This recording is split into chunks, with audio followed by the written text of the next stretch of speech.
o sujeito quase que pode contratar o temporário na escolha. O sujeito é cara, sabe? O sujeito vai lá, cara crachá, e contrata o temporário. Aí você vê que, passado tantos anos, ainda não é algo, né, que sequer está em pauta de fiscalização. Fico muito feliz por saber que os tribunais eles vêm avançando muito para discutir, para além da aplicação, como você cirurgicamente colocou, a aplicação da Lei Complementar 141. Eu, ao longo desses 38 anos, eu tive muitos prefeitos que constantemente vinham ao tribunal. Porque a gente vive uma área pública ainda que fica esperando um modelo dado pelo tribunal. O subsídio do vereador foi o único que foi limitado na Constituição, né?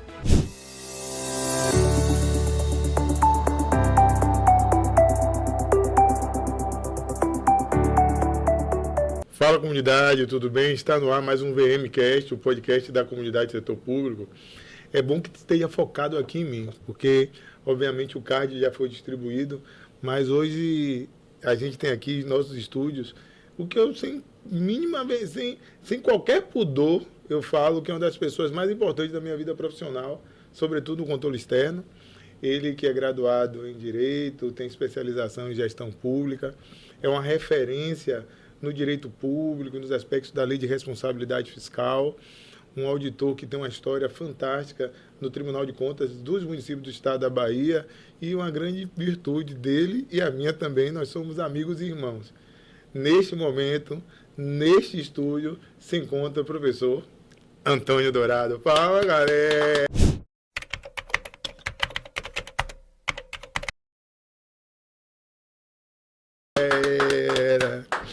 Professor, seja muito bem-vindo. A gente está num papo aqui da comunidade do setor público. Nós que costumamos falar que o setor público tem que ser falado além de normas e processos. E a sua experiência aqui credencia que a gente tem um papo muito bacana e vai passar rapidinho porque a sua experiência já credencia absolutamente tudo que a gente vai discutir aqui. Mas eu vou dar já a palavra a você, ia falar ao senhor, mas a você, Dourado, meu amigo, meu irmão, já dando as boas-vindas por estar aqui conosco e compartilhar sua experiência. Seja bem-vindo, meu irmão. Professor Vitor Maciel, amigo, companheiro de tantos anos ali no tribunal. É um prazer, uma honra estar aqui de volta, né? É verdade. E falando aqui também para a comunidade. Você sabe que a minha vivência, né, nessa área municipal, né, militando, né, ao longo de tantos anos, e eu tenho um prazer enorme em conversar e bate-papo sobre isso. E eu espero que ainda, depois de aposentado, já assim, né, meio calejado, ainda tenha alguma coisa a contribuir. Com certeza tem e continua contribuindo. O professor Antônio Dourado, e assim eu posso falar com muita tranquilidade, ele, nessa jornada de controle externo, ele tem... eu acho que o mais bacana, Dourado, em todo o processo de construção do conhecimento é tirar quem quer que seja da zona de conforto, né? Trazer para refletir. Professor Washington Ventim, que é uma outra referência que eu tenho, ele fala que a todo tempo a gente precisa renunciar. É conhecimento que só assim a gente cresce e avança. E todas as suas provocações do setor público foram edificantes não só para mim, mas como todas as pessoas que têm a oportunidade de lhe ouvir. Mas eu queria começar o nosso bate-papo, porque a gente vai ter aqui uma jornada longa, só para discutir sobre diversos aspectos do setor público, mas é uma dúvida e, ao mesmo tempo, é algo que é uma provocação para essa discussão, porque a gente tem pessoas que querem atuar no setor público e colocam barreiras e diz que o setor público é aquilo mesmo e pronto. Mas, primeiro, eu quero ouvir de você como começou essa sua jornada no setor público e, para você, quais foram os grandes desafios que você teve nessa jornada, porque não é fácil. Professor Vitor, olha só, como você sabe, tenho um sobrenome Dourado, né? Venho de uma família grande ali da região de Irecê, e a minha família, então, sempre esteve também envolvida com a política, com a gestão municipal ali. E eu, então, tive algumas pessoas na minha família que estiveram envolvidas com a política, com a gestão, e dentre elas, essas pessoas, eu tive o meu pai, né, que foi vereador, foi vice-prefeito, e esse contato com meu pai desde criança, e também com meu avô, que foi também vereador, e outros amigos deles, isso me fez muito assim próximo às gestões. Eu me lembro que ainda adolescente eu frequentava a prefeitura de Irecê. Naquela época nós não tínhamos os municípios de América Dourada, João Dourado, Lapão, São Gabriel. Era só Irecê, era um município imenso, imenso. A Irecê, gente, Irecê, Bahia, é um município grande. Qual é a região Irecê? Irecê ali um sertão ali, né, meio oeste já, né, mais central da estado da Bahia, mas era muito grande o município, né? Tanto é que de Irecê veio esses outros todos. O Edivaldo Lopes, quando deputado estadual, propôs então essa divisão, e foi muito sábio da parte dele, né, essa divisão, porque era quase que assim ingovernável em termos administrativos você dar conta desse município daquele tamanho que era a região de Irecê. Agora você está contando, obviamente, a jornada, eu sei que você vai continuar falando, mas com a curiosidade agora, você já teve vontade de ser vereador, atuar, você vai falar da sua jornada, mas em algum momento surgiu o desejo de atuar enquanto agente político, Dourado? Eu confesso para você, Vitor, que quando surgiu João Dourado, né, eu estava ingressando ali, né, no curso tinha saído do fundamental, e eu tive de fato ali uma perspectiva assim, falei, olha só, então a perspectiva, ou seja, a chance de ser prefeito, né, aumentou para mim, né? Então eu tinha, mas em casa eu tinha o meu pai, que era alguém que gostava demais de política, mas em compensação eu tinha minha mãe que odiava a política. É mesmo, Dourado? Aí eu tinha assim, com elas, com os dois, assim, um lado que me apoiava demais naquele, né, no prazer da política, e o outro, minha mãe, que detestava aquilo, né, porque as pessoas não saíam de lá de casa, né, aquele negócio, a aproximação era muito grande e a privacidade nossa acabava, né, assim, total. Mas era isso.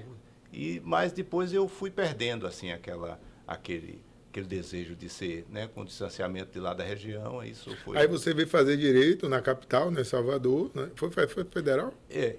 Eu vim para cá com 16 anos, né, para Salvador, porque lá, então, a opção de estudo lá em Irecê, para mim, ali em João Dourado, não existia mais, né, a partir daí eu vim para cá, então, e num primeiro momento, na verdade, quando eu fiz vestibular, o primeiro ano, eu não fiz para direito, eu fiz para engenharia mecânica, né. Meu pai, ele tinha muitas habilidades, meu pai. Ele era marceneiro, né, meu pai. Ele não só trabalhou lá em Gameleira, de onde nós, no distrito de João Dourado, mas ele esteve em São Paulo também trabalhando, né, como marceneiro. E eu, então, na oficina que ele tinha lá, eu dava lá também, eu fazia algumas coisas naquela oficina e tal, então eu tinha muita habilidade e tenho até hoje. E meu pai também, ele era muito assim de consertar tudo, ele era muito bom mecânico, e eu também aprendi muito com isso, né? Também nunca me apertei com esse negócio de mecânica, não. E eu então fiz para mecânica no primeiro ano. Mas você chegou a cursar? Não, aí eu não obtive a média necessária para entrar logo tinha feito um curso lá, né? O meu básico lá em João Dourado foi muito ruim mesmo, então tive muita dificuldade, né, para chegar aqui e já entrar assim na faculdade, na federal. Mas aí eu fiz cursinho e daí no segundo ano eu já conversei com meu pai e falei assim, olha, meu pai, eu acho que eu vou fazer para direito. Eu estou achando que depois de conversar com os colegas no cursinho e tal, eu estou vendo que a minha área é outra, meu. Aí você já começou, né, o curso de direito, foi para a Assembleia. Foi, terminando o meu curso de direito, eu com esse conhecimento que a gente tinha de todo mundo lá, né, todo mundo ali, eu fui trabalhar na Assembleia com o Edivaldo Lopes, né, o pai de Eduardo, que trabalhou lá conosco, lá no tribunal. Eu fui para a Assembleia e fiquei lá, exatamente na Comissão de Divisão Territorial. Então, muitos municípios que aí estão, eu ajudei a criar esses municípios, né. Então, alguns deles eu até fico feliz de ter criado, outros nem tanto assim. Mas eu participei desse movimento aí de criação desses últimos municípios que foram criados no estado da Bahia, foi exatamente nessa época aí de 85, 84, por aí. É verdade, a gente tem em torno de 5.570 municípios no Brasil, né? Eu acho que, logicamente, algumas pessoas vão olhar aqui e dizer: não, Vitor, mas eu acho que é necessário, meu município é pequeno, mas faz uma política pública. Mas eu, particularmente, acho que tem municípios que não teriam a mínima condição de ser município. Eu me lembro que teve uma época, aí falando aqui da Bahia, nós somos, né, nossa história começou no Tribunal de Contas dos Municípios do Estado da Bahia, embora... deixa eu falar uma história, que aqui é lugar de história. Sim. Vou olhar para você. Essa câmera aqui no meio. Rapaz, já trabalhei como consultor, já trabalhei com prefeitura e tal. E Dourado, eu tenho uma história com esse rapaz. Eu já falei isso em vários lugares, eu digo. Mas onde o Tribunal de Contas dos Municípios do Estado da Bahia ia, né, fazer evento e tal, eu ia para ouvir Dourado, né? Então a gente vê, né, como diz minha mãe, a gente tem um plano, Deus tem outro. E hoje né, trabalhamos muitos anos juntos. Dourado se aposentou recentemente, mas é uma história de fã que virou uma história de amizade verdadeira, parceria familiar. E essas são as resenhas aí do setor público. Mas aí, voltando, nessas construções nossas no tribunal, chegou um período que vem uma demanda para discutir, para que o tribunal avaliasse determinadas regiões, aqui eu não vou nem citar, se teria viabilidade e competência para se tornarem municípios, né? E a gente, na época, teve uma manifestação, quase eu falo aqui, a gente não está falando aqui de trabalho, a manifestação no tocante à capacidade que algumas regiões, que embora já tivesse alguma movimentação econômica, social, teria para ter município. Mas e o ingresso Dourado no Tribunal de Contas? Olá, meus amigos e amigas, estão vendo esse QR Code aqui? Espero, antes de mais nada, que vocês estejam gostando do nosso bate-papo. O podcast está super legal, né? Estão abertas as inscrições para o curso de formação de controladores e consultores municipais. Um curso feito para você que atua no controle ou atua na área da assessoria a municípios e que quer discutir com os grandes mestres do setor. Orçamento, convênios, contabilidade, patrimônio público, são tantas matérias com tantos mestres que eu vou deixar para você escanear o QR Code ou acessar o link que está na descrição desse vídeo. Espero que vocês gostem. Forte abraço. Olha só, Vitor, então,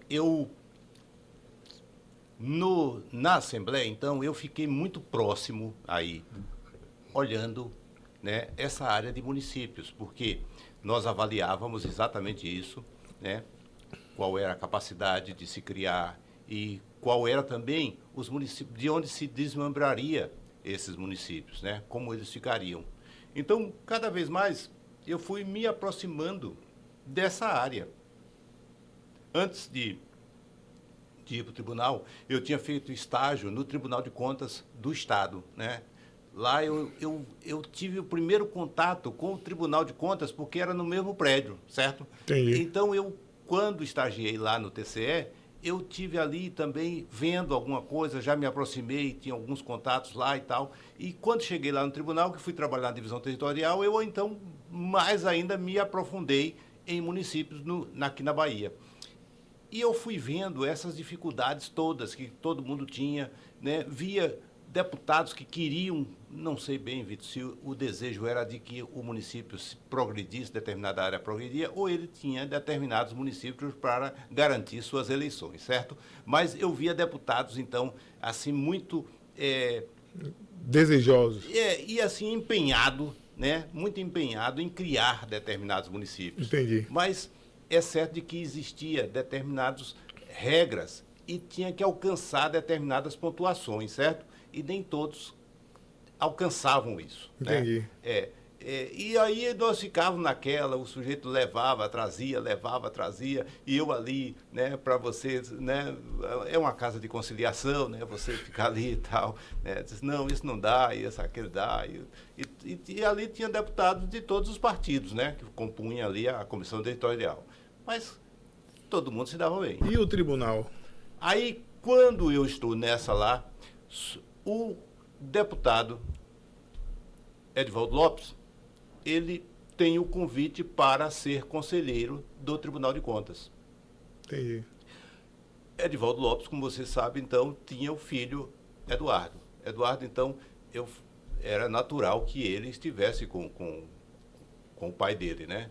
Mas Edivaldo, então, vira para mim e fala assim, você quer ir comigo para o tribunal? Quer ser meu assessor lá? Falei, naquela época, Vitor, eu tinha marcado o meu casamento. Né? Eu estava assim já, né? E Deus, eu preciso me casar, né? Eu preciso de um emprego. E aí Edivaldo me faz um convite desse e eu falei assim, é hoje. Aí eu fui com o Edivaldo. Até aquela data de 86, o tribunal nunca tinha feito concurso público, tá? Então todo mundo que integrava o corpo técnico do Tribunal de Contas dos municípios, até então não tinha tido nenhum concurso público, sequer para auditor, substituto conselheiro, ninguém, tá? Então nunca tinha tido concurso público. O primeiro concurso público feito no tribunal foi em 97, tá? Foi em 97 quando foi feito o primeiro concurso no Tribunal de Contas. Eu confesso para você que eu já estava ali há alguns anos, então, né? Há mais de 10 anos que eu estava lá no tribunal quando veio o primeiro concurso público. Houve da minha parte um equívoco de não fazer o concurso, né, em 97, porque me colocaram na comissão de concurso público. Eu aí vacilei que eu integrei a comissão de concurso público e na comissão não poderia fazer concurso, certo? Aí depois eu conflito de interesse. Né? Eu fiquei num arrependimento terrível, até hoje tenho isso. Mas eu poderia ter feito concurso na época, entendi, né? Entendi. Agora, tem aí agora uma coisa mais operacional. Um dos últimos podcasts que a gente fez em 2024, na verdade o último de 24, sim, foi eu, você, Orlando Gomes e Fernando Carlos, né? Tem até algumas imagens aí do nosso último podcast. E que eu já falei que foi muito elogiado, e a turma que está aqui nos assistindo, eu recomendo que assista o podcast onde falando do encerramento do exercício, salvo engano, com algumas dúvidas da lei eleitoral, da lei de responsabilidade fiscal, e a turma, eu encontro pessoas que quando no nosso podcast aconteceu, foi em dezembro, salvo engano, a gente fez, né? E a gente discutiu muitos pontos relacionados a essas temáticas e pontos elucidativos, tá? Depois eu vou perguntar como surgiu, como você começou a se encorajar, né, a dar aula, porque hoje fala de metodologia do ensino, da pesquisa e tal, por você é um técnico, né, um auditor técnico virou professor, né?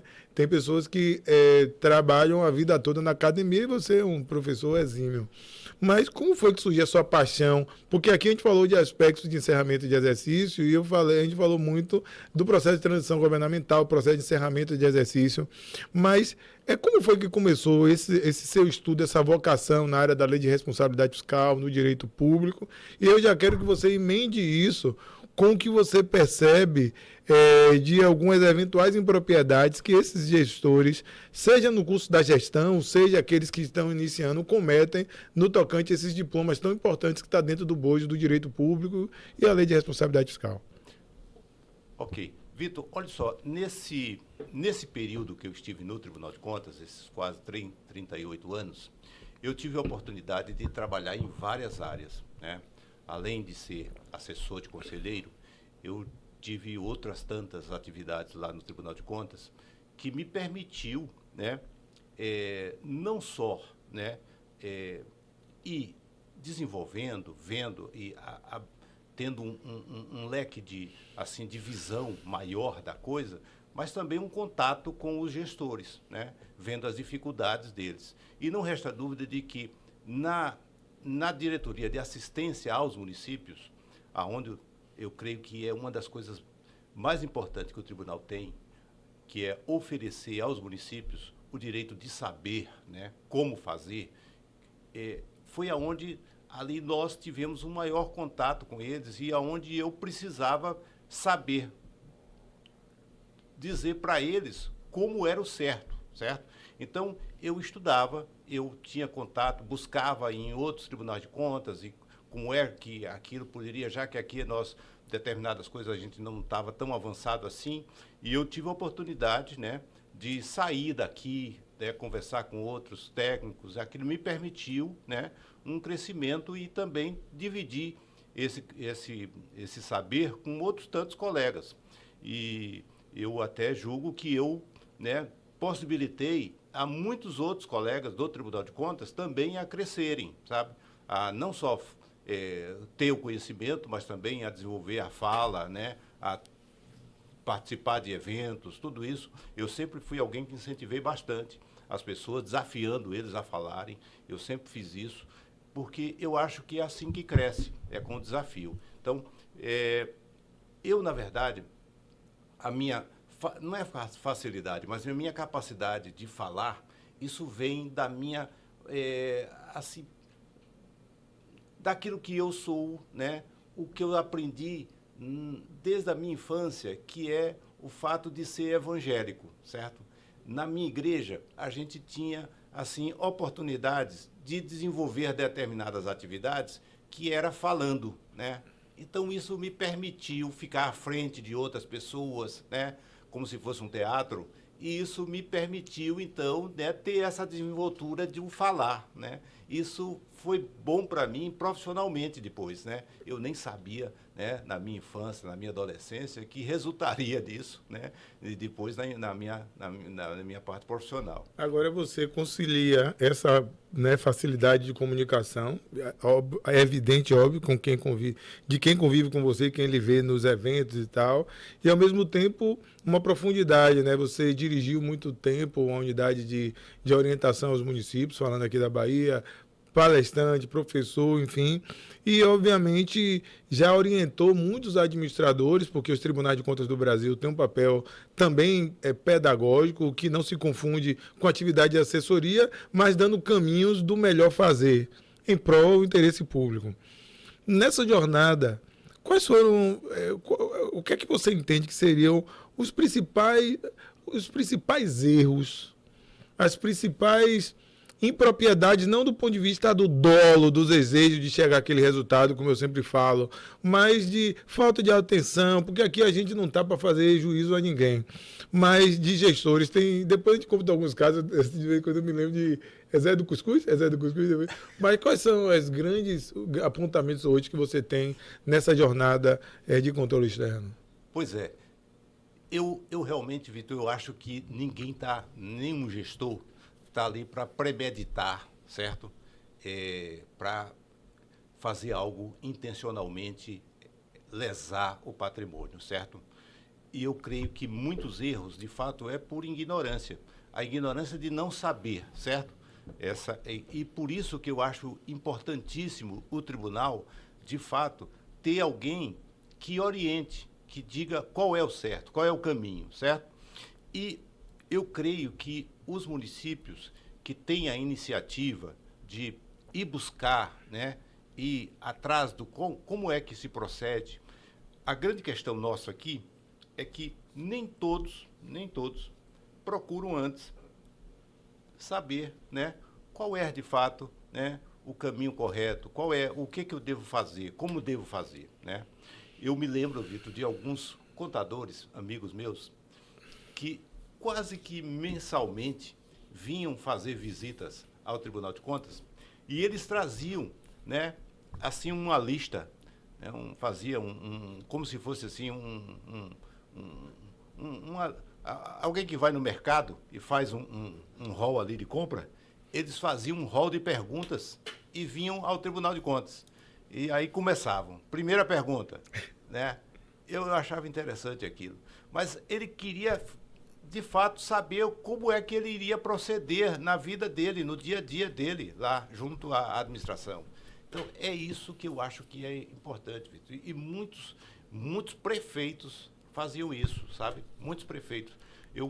Ao longo desses 38 anos, eu tive muitos prefeitos que constantemente vinham ao tribunal perguntarem, né, saber, não só fazer consultas formalmente, mas assim, informalmente também, saber, vem cá, tal coisa assim, está correto, não está correto. Então, eu acho que é por aí que o sujeito, a gente demonstra que ele está interessado em fazer o melhor e não incorrer em irregularidades, porque não tem nada pior do que o sujeito depois ficar gastando energia, né, se defendendo por algo que foi tão somente por ignorância. Eu me lembro, Dourado, agora você estava falando, porque eu estou aqui anotando, Porque, aqui, ó, você falou aqui que muitos erros no setor público decorrem da ignorância do não saber. De fato, não é o desejo, é a falta de entendimento da complexidade da máquina, né? A gente vem falando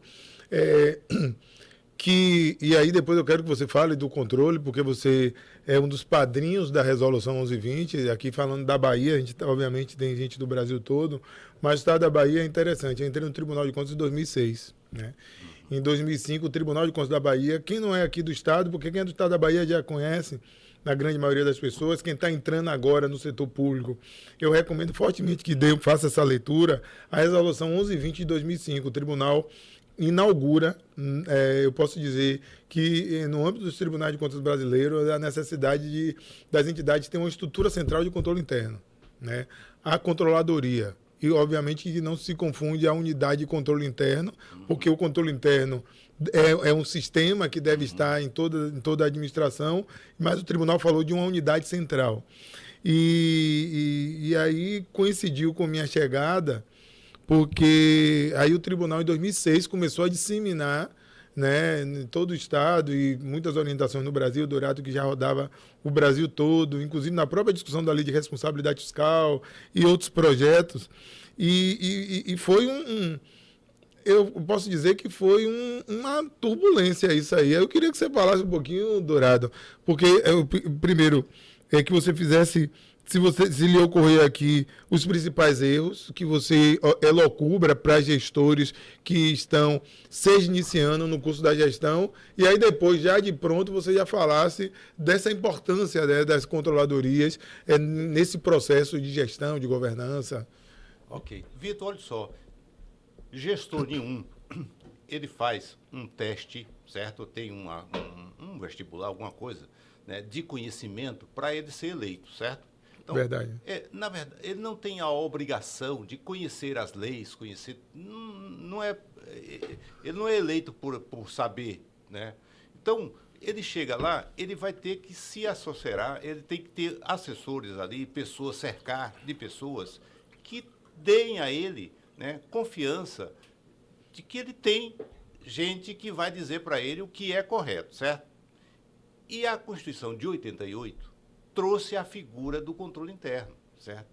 Alguém que, de fato, está olhando, né, e internamente, à semelhança do que vai fazer o controle externo, tem alguém internamente cuidando para que não haja equívocos, não haja erros. Só que isso foi lá inserido em 88, mas, como você mesmo disse, aqui na Bahia, só em 2005 é que isso, na prática, né, se materializou nessa resolução 1120. Então, você vê que o quanto nós ficamos defasados nisso aí, né? E você viu a dificuldade que foi, né, mesmo aí, né, de aceitação e de implantação disso, né? Algo que era básico e que era algo bom para o gestor, mas parecia que nós estávamos impondo mais dificuldades, sabe? Então, nós queríamos facilitar a vida deles, né? Dizendo, olha, antes que a gente aponte um erro, nós queremos que você mesmo faça a sua revisão, que você tenha alguém, sabe, aí cuidando disso para que não haja o erro. Perfeito. Né? Então, mas as pessoas não entendiam isso. É perfeito, Dourado. Eu me lembro que a gente falava muito que deve ser ocupante de cargo do cargo efetivo da estrutura administrativa da entidade. E aí o desespero dos prefeitos foi muito mais. Eita, vou ter que fazer concurso. Lógico que avançou no Brasil todo. Hoje a gente vê profissionais que atuam na área da controladoria, que são profissionais exímios, com experiência, com formação. Mas o começo da jornada, primeiro, que na estrutura administrativa, muitas controladorias, quando não existia, estava vinculada à Secretaria de Finanças. Né?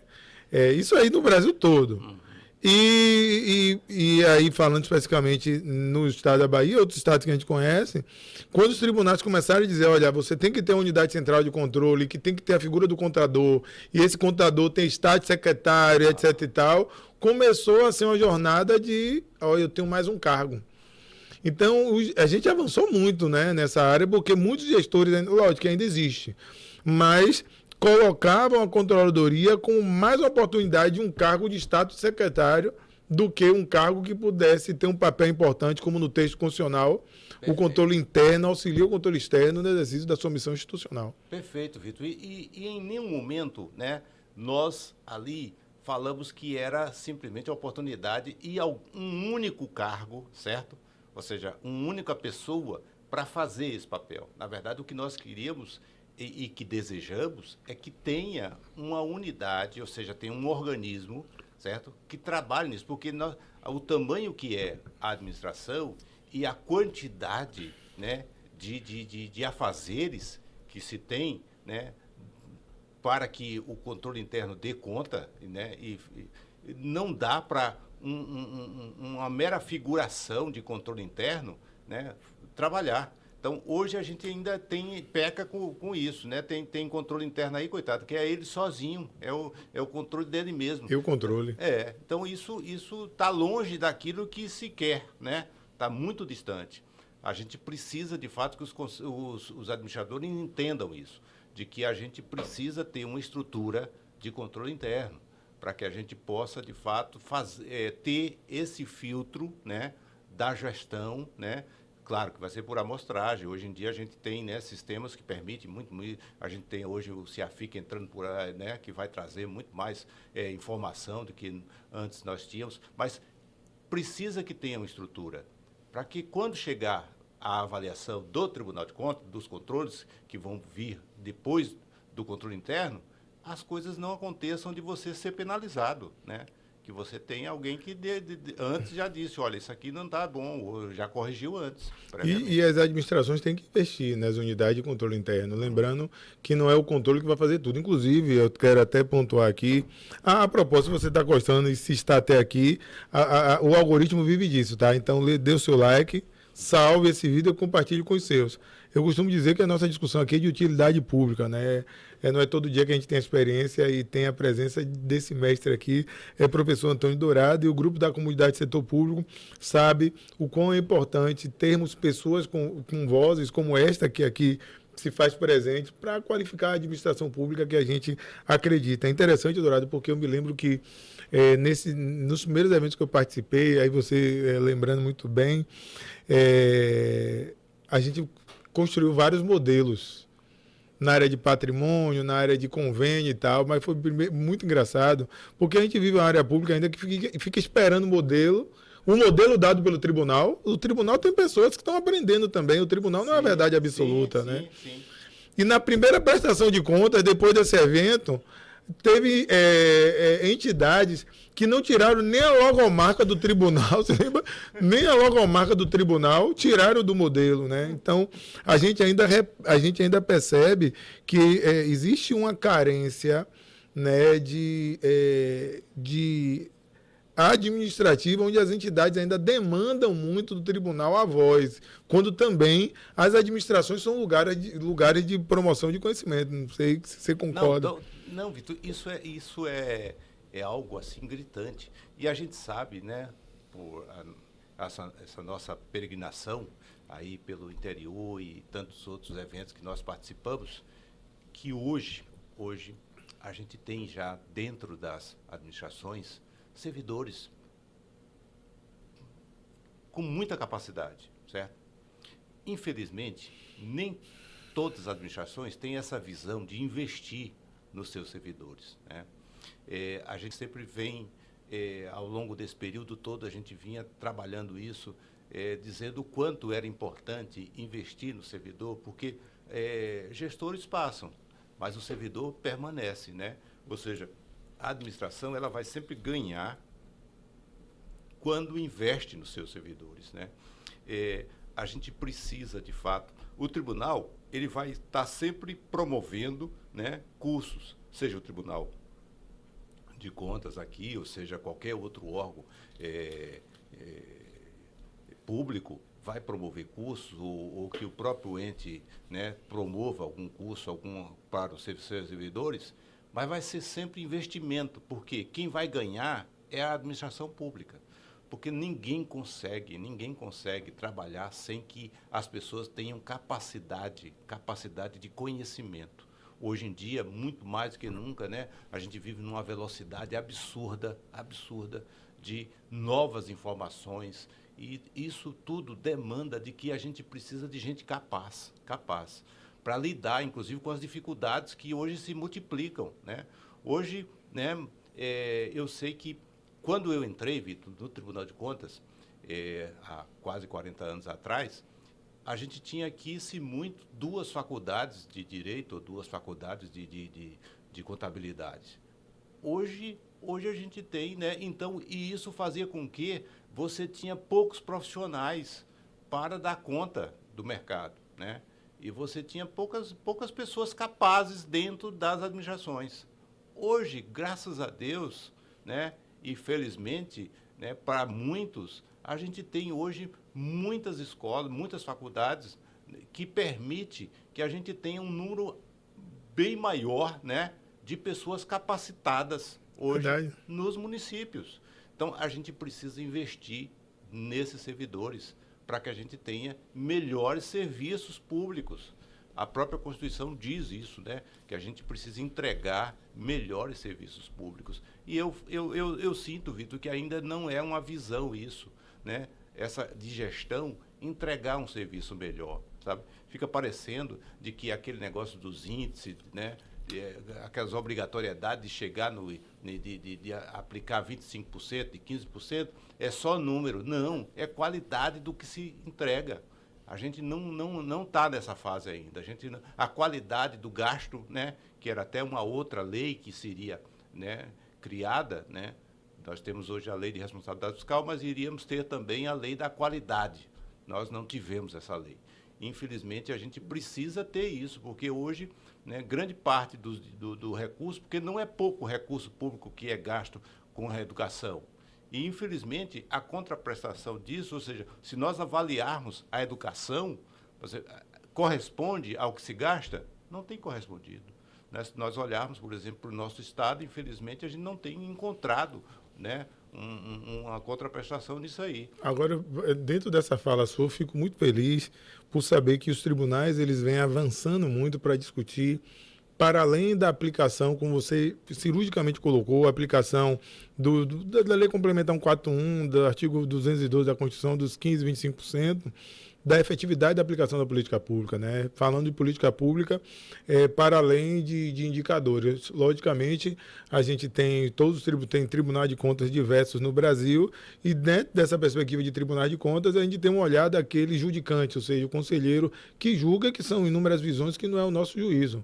Mas se você olhar dentro dessa fala muito, muito bem posta, o fiscalizador, falando especificamente de Tribunal de Contas, ele revisita esse olhar que era predominantemente para indicador, essa é a realidade, né? E começa a discutir em todo o país como é que está a política pública da educação, da saúde. Recentemente estava falando da 10.969, que fala da introdução da cultura africana, brasileira e indígena na escola, no currículo, que era algo que nunca esteve no bojo, a norma que faz 22 anos, agora em janeiro, e fez, e que não, em outrora não estaria no bojo numa discussão de Tribunal de Contas, porque não era indicador, né? E está falando de uma política, né? Pois é, algo tão importante é isso, Vitor. Algo que foi merecedor de estar numa lei, certo? Perfeito.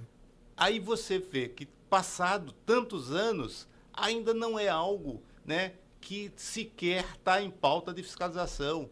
E você vê também que, pelo que nós estamos observando, isso não tem sido prática de absolutamente nada, né? Então, gente, quando é, então, que... Para que a lei, então? Né? Para que essa lei? Então, a gente vive assim. Então, até quando nós vamos ficar com isso? Né? Até quando a gente vai demorar, Vitor, para que as coisas aconteçam? Quanto prejuízo, né, de não praticar o que está posto na lei, né, esses anos todos? É isso. Agora vai começar, até desculpe interromper, porque aí, obviamente, eu não ia perder a oportunidade de também discutir questões, digamos assim, específicas, né? Agora mesmo, no ano passado e esse ano, muitos vereadores e prefeitos discutiam a lei que fixa os subsídios dos agentes políticos, enfim. E aí a gente tem inúmeras dúvidas, né? De quando para qual é a vigência da lei, se o vereador pode ter uma lei própria e tal. Eu queria que você desse... me ocorreu aqui agora, né? Porque a gente tem pessoas aqui do Executivo, do Legislativo, temos consultores que assistem, gente de Tribunal de Contas. Só um resumozinho dessa trajetória sua, das principais dúvidas relacionadas a essa temática. É interessante isso, Vitor, o subsídio do vereador, né? O subsídio do vereador foi o único que foi limitado na Constituição, né? A Constituição trouxe limitações para ele. É certo que a gente tem teto, né, para todo mundo, né, um teto remuneratório no país, que é o subsídio o salário do ministro, do Supremo. Mas a primeira emenda, sabe, a primeira emenda constitucional que veio na Constituição de 88 foi para limitar o subsídio, então, do vereador. Então, havia sempre um temor, uma preocupação com isso aí, sabe? Então, a gente precisa... num primeiro momento, o subsídio não era um único como é hoje, certo? Os vereadores ganhavam uma parte fixa e uma parte variável, né? Como se fosse assim, né? Tivesse, por comparecimento às sessões, eles recebiam metade do salário, era comparecimento, e o outro era uma parte fixa. Hoje não, hoje a gente tem uma parte... o subsídio é único, né? Mas hoje a gente sabe que está atrelado também, né, o subsídio do vereador, atrelado à sua regionalidade e ao seu estado, certo? Então, cada vereador, ele recebe de acordo com a população do seu município. Então, cada um vai ter definido isso, se vai estar, então, no percentual em relação ao subsídio do deputado, ao tamanho, à população do seu município. Aí, a grande questão nossa ficou assim, porque como ele tem um percentual do deputado e os dois têm uma intercalação de 2 anos, ou seja, o deputado é eleito em um período e ele só 2 anos depois, e a fixação, então, de um subsídio ficou numa distância de 2 anos de um para outro, né? Aí, por exemplo, agora, recentemente, foi aprovado, então, foi eleito os vereadores. Os deputados, 2 anos atrás, né? Então, aí foi fixado agora os subsídios dos vereadores com base, então, no subsídio dos deputados que aconteceu há 2 anos atrás. Daqui a 2 anos, os deputados são eleitos e com um novo subsídio. Aí os vereadores ficam angustiados. Você vem cá, o nosso sobe automático. Vai ou não vai? Né? Não sobe, né? Porque o subsídio ele é fixado, né? Ele é fixado, ele está fixado durante toda a legislatura. Ele não, o que a Constituição permitiu é que fosse revisado. Né? Então, ou seja, ele pode ser revisado anualmente no mesmo percentual para os demais servidores, ou seja, para os funcionários todos do município. Então, e outra coisa também é o seguinte, a fixação, ele tem que se dar, do subsídio, tem que se dar antes de começar a legislatura. Por exemplo, quando foi que começou o ano? Começou em 1º de janeiro, então, a legislatura, obrigatoriamente, o subsídio teria que ter sido fixado até dezembro do ano passado, certo? Anterioridade, né? Aí você fala assim, Dourado, mas aqui estava uma briga danada, terminou não fixando, né? Ainda pode fixar agora? Infelizmente, não pode, né? Sim, e o vereador vai ficar sem receber nada? Diz já as decisões, né, a jurisprudência, que ele vai permanecer recebendo o mesmo valor que a Câmara anterior recebia, né? O mesmo valor vai ser, então, permanecer ao longo desses próximos 4 anos. Então, tem que haver uma responsabilidade por parte das câmaras, né, saber disso. Em alguns estados, Vitor, na própria Constituição do Estado, tem estabelecido a data máxima para a fixação do subsídio também das câmaras municipais, sabe? Aqui, infelizmente, no estado da Bahia, nós não temos isso. eu acho que era algo bom de se inserir. Era uma data anterior à eleição, sabe? Aonde ninguém saberia para quem está fixando, né? Que aí você de fato teria, né? Aí você o princípio, né? De que você estaria cumprindo ele. Porque hoje, quando você fixa depois de você ser eleito, aí você já está muitas vezes fixando para si próprio. Mas você deveria ter, como alguns estados, né? Você ter uma data, né? Anterior à eleição. Perfeito. Perfeito, perfeito. Aí eu já tô abusando, tá? Mas outra coisa que a turma fala muito dentro dessa perspectiva de gestão pública, né? A gente tem os desafios de gestão. Tem prefeitura que a gente dá boa tarde, passa pela porta e entra na folha, né? Então, limite de gasto com o pessoal, eu costumo dizer que a matemática é bem simples para resolver. Ou aumenta a receita, que não é fácil, ou diminui ou faz os cortes. Eu queria que você falasse nessa sua jornada aí, porque existem motivos clássicos de rejeição de contas públicas, dentre os quais a extrapolação de limite de gasto com o pessoal é batata, execução de despesas sem dotação orçamentária e outras coisas mais. Mas dentro dessa perspectiva da gestão de pessoal, depois eu quero que você também coloque a terceirização aí no bojo, terceirização de mão de obra. O que é que você consegue colocar como sua experiência ao longo dessa jornada e algumas dicas, orientações para esses gestores e executores que estão aí no desafio de uma administração?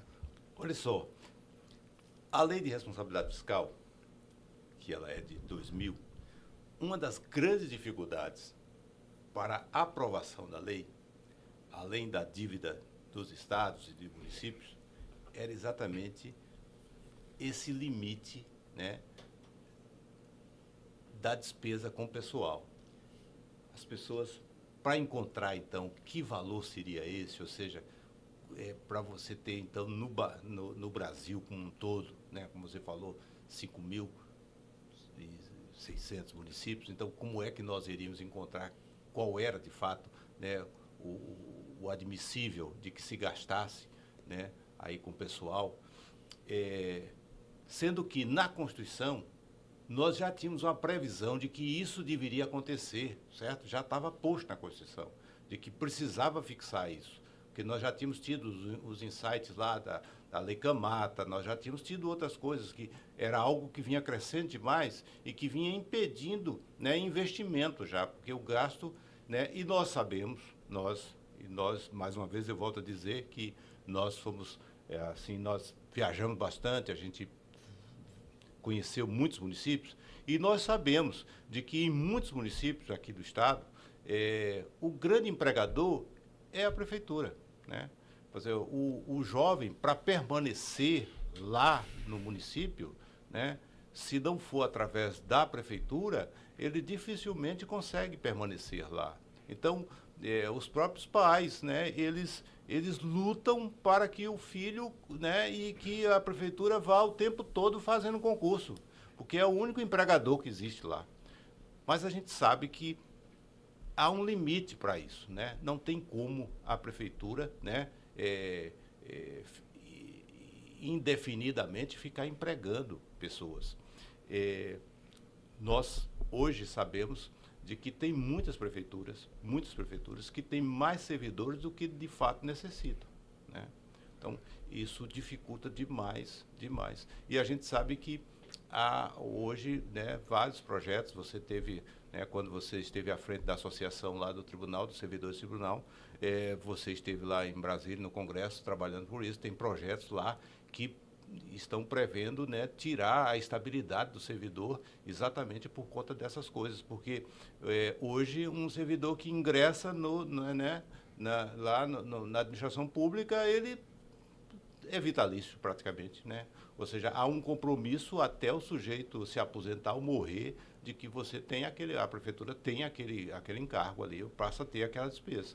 Então, fazer um concurso público precisa ser algo muito sério, né? O gestor precisa fazer, e a própria Lei de Responsabilidade Fiscal, ela traz isso. Para fazer um concurso, precisa ser apurado determinadas coisas. Infelizmente, hoje, a gente sabe que nem todo concurso público passa, né, por aqueles critérios. E isso, infelizmente, né, a gente vê que traz no futuro determinadas complicações. Quantas e quantas vezes, né, a gente vê aí pessoas adulando o concurso, depois a justiça determina o retorno dessas pessoas todas e depois fica aquela bola de neve. O sujeito já fez um outro concurso, aí duplica o número de servidores. Então a gente precisa ter uma seriedade, né, o sujeito precisa lidar com isso de forma diferente. Não existe um concurso público do gestor tal. Concurso público é da administração. Da administração, não é personalismo, né? De quem é esse concurso? Não existe isso. Então fica parecendo, Vitor, que o cara quer fazer o concurso dele. E aí a gente tem hoje uma extrapolação de limites, né, que é uma realidade. A gente tem, o que a gente tem recomendado, inclusive, nesse início de gestão, é que as entidades façam um recadastramento para saber se aquele sujeito que está lá na folha existe. Essa é a realidade. Porque no Brasil, eu costumo brincar, na França, acontece que a folha ela é inchada, e aí isso é uma realidade, reconhecendo que muitos pseudo-servidores, eles comprometem o limite de gasto com o pessoal e compromete, se a gente não tem pessoal, que é o caminho para a execução de políticas públicas, quem está sendo prejudicado é o cidadão, é a sociedade.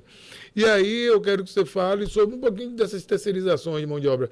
Não o julgamento, se é cabível ou não, porque é uma decisão da administração, mas sobre essa discussão do limite que a gente sempre falava, porque a lei de responsabilidade fiscal, né, ela deixa muito claro que o que é despesa com pessoal. E aí fala que os contratos de terceirização e substituição de mão de obra, se eu não me engano é o parágrafo único do artigo 18, enfim, ele enquadra-se de limite de gasto com pessoal. Então, me lembro com o nosso querido Barbuda, a gente discutia algumas questões, que seria essa terceirização que poderia ensejar no impacto no limite, né? Vitor, olha só, o brasileiro, como outros tantos, né, o jeitinho, né, e as pessoas querem dar um jeitinho também em relação à administração pública, né. Alguém que chega na administração, ele, numa campanha, ele não pode se comprometer a dar emprego, certo? Não pode. Porque ele não tem ninguém tem esse poder e essa competência de dar emprego. Ninguém tem. Na França, os caras oferecem. Não pode. Então é o seguinte, a terceirização hoje, né, é de serviço, não é de mão de obra, certo? Todas as vezes que eu quero contratar mão de obra, eu tenho que fazer, então, concurso público, certo? Porque se for mão de obra, eu vou estar contratando fulano. Se eu quero contratar serviço, aí é outra coisa. Aí eu vou para a licitação, certo? Eu vou fazer uma licitação para contratar um serviço. Então, infelizmente, nós temos muitas das coisas que estão deturpadas nisso aí. O sujeito quer dar um jeitinho, né, de contratar uma mão de obra, né, como se serviço fosse. E nós estamos repleto disso. Então, essa deturpação das coisas, e muitas vezes, infelizmente, passou isso. Tem passado. Então, aí você faz assim, sim, mas no município tal tem isso. Como se aí legalizou. Não, está errado. Se fulano está errado, eu não posso seguir. Sabe por que as pessoas seguem por erro, Vitor, e não seguem por acerto? Né? Você, fulano está certo, eu vou seguir o que está certo. Não, eu vou procurar o sujeito, né? Para facilitar aí a coisa. Então, por exemplo, um exemplo basilar. Existe um cargo, né? Está lá na atividade fim, estou dando um exemplo. Está lá na lei, eu me lembro que a gente tinha muita consulta, né? A prefeitura, eu me lembro uma consulta que a gente teve, a Câmara tem no quadro vigilantes, não fez concurso ainda. Então tem uma empresa de vigilância que está lá, ad eterno, com vigilantes que em tese deveriam ser do quadro, né? Porque assim, se para aquela entidade esse cargo não é imperioso e necessário para ele estar, reformule a lei, a lei de estrutura, a lei que fixa o plano de cargos, extingue o cargo e aí você contrata o serviço. Perfeito. Então a gente fala muito do que é, por exemplo, um serviço continuado que deveria ser executado por alguém do quadro, e um serviço episódico, como você sempre falou, ensinando, que tem início, meio e fim, a empresa prestou o serviço e foi embora. Perfeito, Vitor. Aí você vê os equívocos, né? O sujeito, muitas vezes... Hoje o sujeito quer contratar até o professor, assim, Vitor. Você não quer mais fazer concurso público para professor, né? O sujeito, você vê que quantos e quantos municípios aí, né, estão com esse... O temporário hoje virou regra, certo? Se você for ver, então, quantos professores estão contratados temporariamente, como se no ano seguinte não fosse necessitar mais não tivesse mais os alunos. Como que não tem os alunos, né? Como é que passou um ano e ninguém se preocupou em fazer o concurso público? Se o ano que vem eu vou continuar necessitando dos professores do mesmo jeito? Então, é isso. E, infelizmente, Vitor, não tem tido uma cobrança para impedir essas coisas. E também nós vemos que não tem tido também, para esses temporários, né, um seletivo à altura disso, certo? Ou seja, o sujeito quase que pode contratar o temporário na escolha. O sujeito o sujeito vai lá, cara crachá, contrata o temporário. Né? Uma indicação de A, B, tal, você contrata o temporário.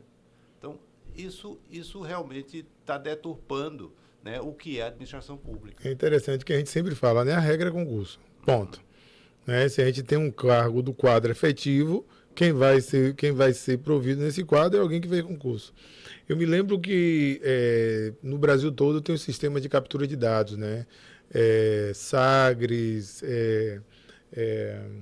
o Aldesp lá em São Paulo, aqui na Bahia o SIGA, e, enfim, vários.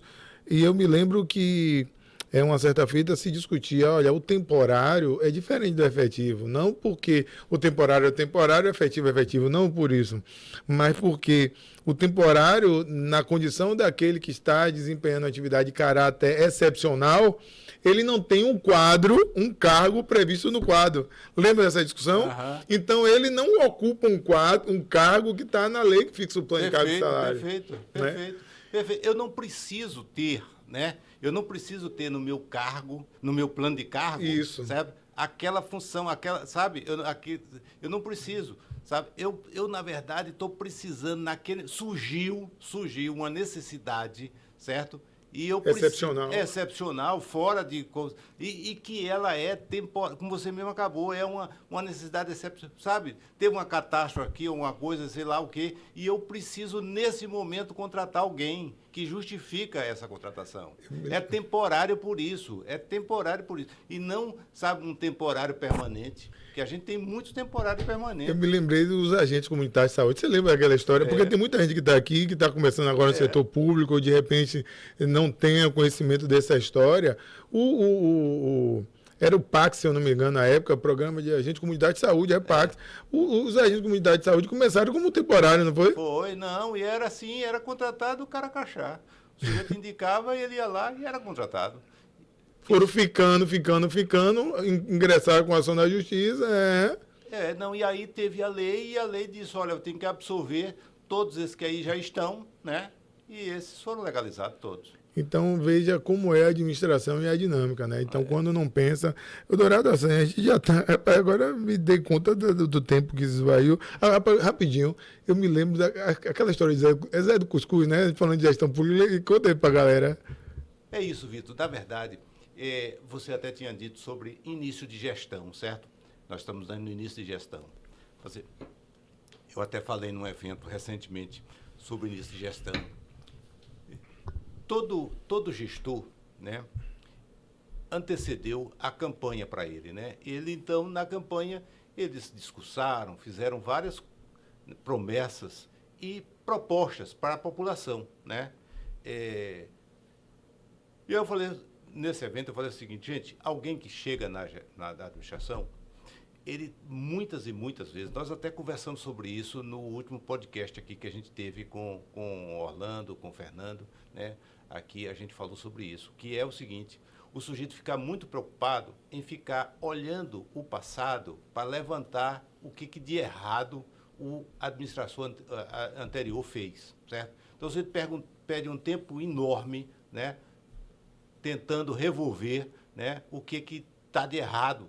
Em vez de vir com as propostas novas para a população, ele fica tentando ver o que de errado tinha lá. Vai fazer, ó, você primeiro, você tem que chegar na prefeitura com uma proposta, tipo assim, nos próximos 100 dias, o que eu vou fazer, certo? Então, você tem que ter proposta, proatividade, sabe? O que você vai fazer para a população perceber que houve mudança, que você chegou, certo? E que você vai ser transparente com a população, dizendo, nesse mês, passado um mês, foi feito o quê? Realizou o quê, certo? Porque senão vai ficando assim, sabe? O tempo vai passando. Sim, você chegou aí, mas e aí? O que de novo vai acontecer?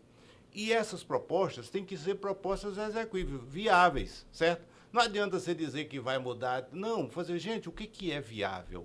O que é mais concreto fazer? Pensa pequeno, sabe? Vou pensar pequeno, não, vou pensar... Não, pensa viável. Qual é o tamanho do teu município? Qual é a tua receita e tal? O que dá, de fato, concreto para fazer? Então, você vai fazendo e o pessoal vai perceber que você chegou. Não é só pintar meio fio, não, mas faz alguma coisa, sabe? Que as pessoas vão percebendo que você chegou. Perfeito. Sabe? E aí, Vitor, teve um sujeito em Alagoas, ele era Zé do Cuscuz, certo? Ele, então, fez a campanha dele todo, né? Ali e tal. Aí a primeira proposta, Vitor, depois de eleito, qual foi o primeiro projeto dele? Fazer uma praça, certo? Até aí tudo bem. Na praça, então, era uma praça que o pessoal ia beneficiar as pessoas que estavam ali em torno da praça e tal, ia ser desfrutado por todos eles. Mas o que surgiu nessa praça, Vitor? Um grande cruzeiro. Então, a proposta dele, Vitor, era para se eternizar ali, né? Eternizou a gestão. Com cuscuzeiro. Então, isso não é algo que deva ser, né? Assim, que seguido. Vai ocupar o pensamento de alguém, assim, dizer, o meu nome vai ficar gravado aqui nesse município, né? Rapaz, a gente tem tanta história. E o prefeito que doou a praça para o cigano, né? Teve isso também. Ele, na verdade, ele tinha um débito, Vitor, com o cigano. E ele pagou, então, em termos né, fazendo uma doação. Ele pagou para o cigano. Se a gente conseguir o vídeo, a gente vai botar aqui nessa gravação. E no vídeo ele fala, o que é que tem? Ele ainda perguntou o que é que tem. Dourado agora, a gente está chegando ao final. Seguramente a turma deve estar olhando, rapaz, como é que passa essa hora rápido assim? Quero que você fale aqui para a turma que nos assiste, deseje uma boa gestão. Tem muita gente começando na área pública e que precisa ouvir vozes como a sua. O setor público costuma dizer que não é para amador, porque graças a Deus se desconstruiu que na área pública, o lugar de ter um paletozinho na cadeira vazia, quem trabalha na área pública não é nada. Eu tenho dito que quem atua no setor público não morre de tédio, porque todo dia precisa ler, todo dia uma norma nova, é uma agonia. Eu quero já aproveitar a oportunidade e agradecer para a turma da comunidade do setor público. A gente tem um link aqui na descrição desse podcast, que é o link do grupo da comunidade do setor público, que virou uma confraria de troca de conhecimento, de troca de informações. Está muito bacana. Eu quero convidar também para vocês conhecerem o meu projeto, um curso meu, GPM do Zero, Gestão Pública Municipal Abaixo do Zero, onde eu falo os fundamentos da administração pública para quem está iniciando e em breve já colocando aqui como spoiler o Masterclass para gestores municipais com meu amigo, meu professor Antônio Dourado, mas que vai dar aí as últimas palavras a você nesse bate-papo tão bacana que a gente está tendo hoje. Manda a mensagem para a galera aí, Dourado. Vitor, como eu falei no início, é uma honra estar aqui, né, com você. Sei que você tem sido e tem exercido esse papel, né, de dividir o seu conhecimento com tanta gente. E eu sei, Vitor, que tem muitos e muitos aí que estão lida nos municípios, que naquilo que a gente até compartilhou aqui, de que o conhecimento faz com que o sujeito não erre, né? E eu queria desafiar todos vocês a não pararem de estudar e de buscar o saber, sabe?